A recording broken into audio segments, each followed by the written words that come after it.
So today we're going to talk a little bit about what this market looks like again. And this is going to be a little more focused on sellers.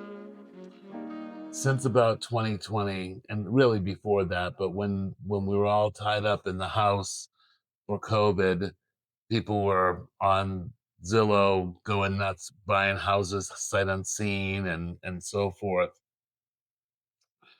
And at that point in time, the value of these houses had increased,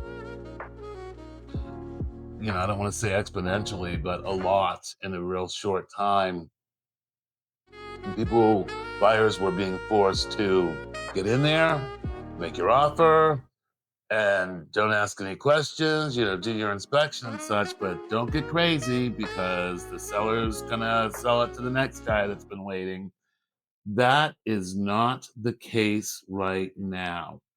And if I had to think of a few things that are of ultimate importance for sellers to understand at this moment, is those buyers that were out there in 2020, they were looking for very finished product as well.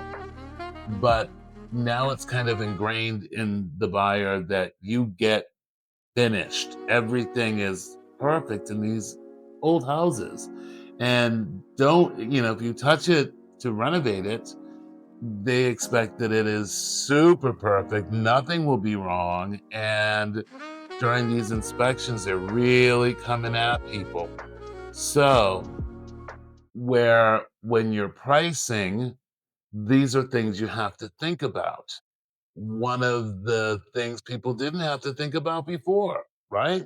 They just kind of, "Oh, well, this is where the comps are, and it'll sell in that range."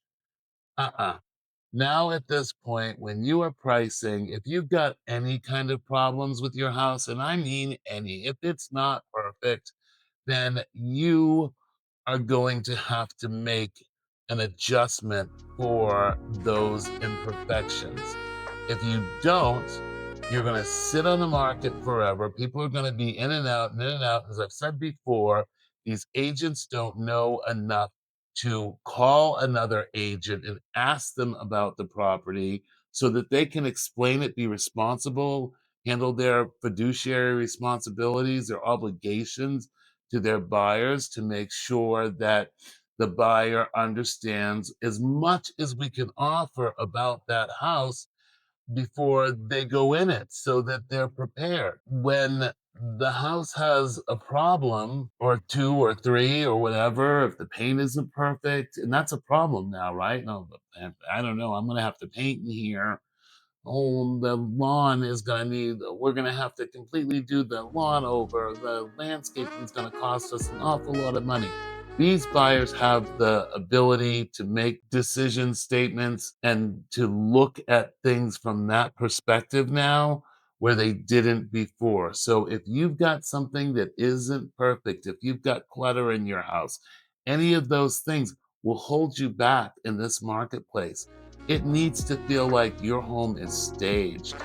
And if it's not, then you need to make sure that the price is reflective of that. And that's more of the traditional real estate market until, like I said, within the last 5 years or so.